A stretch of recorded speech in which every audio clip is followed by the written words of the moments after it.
Hello everyone, welcome to a new video for Tesla price prediction based on Elliott wave analysis. Starting on the all-time history, we're looking at 1, 2, 3, 4, 5 impulse toward the upside, finishing wave 1 or wave A, and of course after both case scenario, you would like to see of course ABC toward the downside to finish a wave B or a wave 2 and continuation for higher.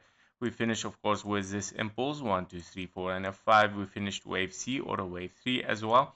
And of course, you're looking right now to this scenario A, B, and a C, and you're looking for an A, B, C flat and potentially continuation toward the upside for a wave C, or potentially as well 1, 2, 3, 4, and a 5 for a wave 1 to be finished soon or later.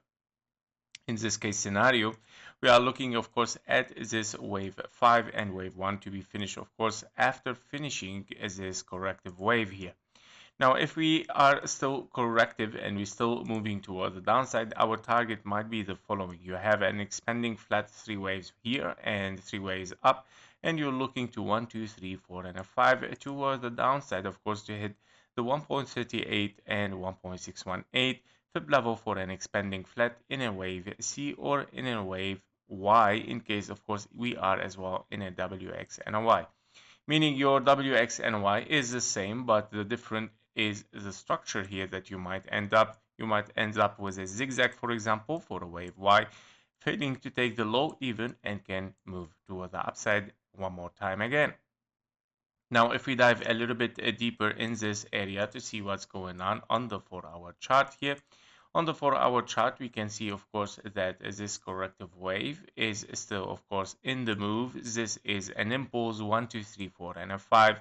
And we are looking potentially, of course, for a zigzag or for an impulse, meaning you want to finish this impulse still in 1, 2, 3, 4, and a 5. You still need one more leg toward the downside and transforming this into a zigzag, for example, for a wave Y, or you will transform it to a wave 1, 2, of course, after this one more leg, 1, 2, and then 3, 4, and a 5 to hit even lower inside this blue box.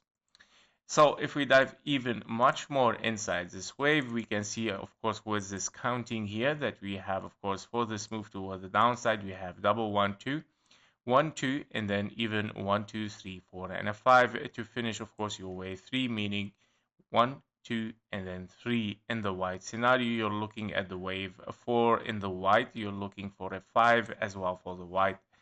And this, of course, can be an ABC toward the upside. It can be finished, of course, if we want to move a little bit inside.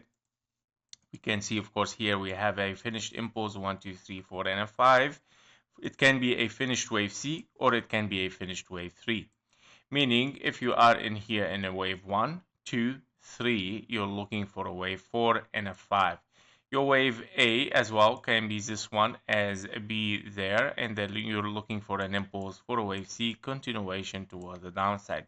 So as you can see, the risk, of course, for continuation toward the downside is very, very high. Of course, even if we are looking for something corrective here, it might, of course, turn around after an ABC, move for one more high for wave 5, even to finish a full impulse for an A, B, and a C as well, and then moving towards the downside. And that because we did not reach the invalidation point for this impulse where you are looking here at a 1, 2, and then 3, 4, and a 5, finishing a wave 3 for a wave 1, 2. Meaning your invalidation right now is even higher, of course, after this finished correction potentially is higher if you, yeah, to reach this level here is your invalidation. This is the invalidation right now, 382 invalidation of bearish, because you would like to see that the wave 4 in the white scenario here moving very high toward the upside to invalidate, of course, this impulse. And this is a big game changer right now, of course, for the scenario. In case it doesn't happen, yeah, of course, the trend is still towards the downside. Without reaching this level, it is impossible to say that we are bullish again or we're moving for a more green. Yeah, basically, even if we get a wave A here, let's say we get a wave B after it, I'm not sure how much this wave C extended should be to reach, of course, this high, unless we transform this to 1, 2, and then 3, 4 and a 5 continuation towards the upside. As you can see, Tesla is not easy to get into the bull run again. It's a little bit hard to get it, but we can now walk with it step by step. Now, if we get the wave 5 here, it's totally fine. You might have finished wave 1, or you might have finished a wave A in a correction and then continuation as well towards the downside. So the risk is very high still for moving down directly, and especially with the news that we hear today with the new tariffs on the cars.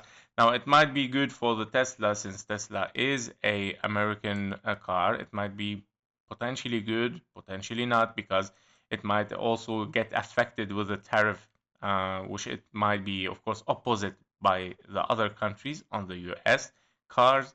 So we're gonna see how this is gonna work, but yeah, basically the bearish horizon is still there for Tesla to be watched, of course, as bearish. The next target is a 1-to-1 fib level taken, of course, from this wave 1 here, and based on your wave 3, giving us, of course, this a target at 191, potentially $200 as well for Tesla.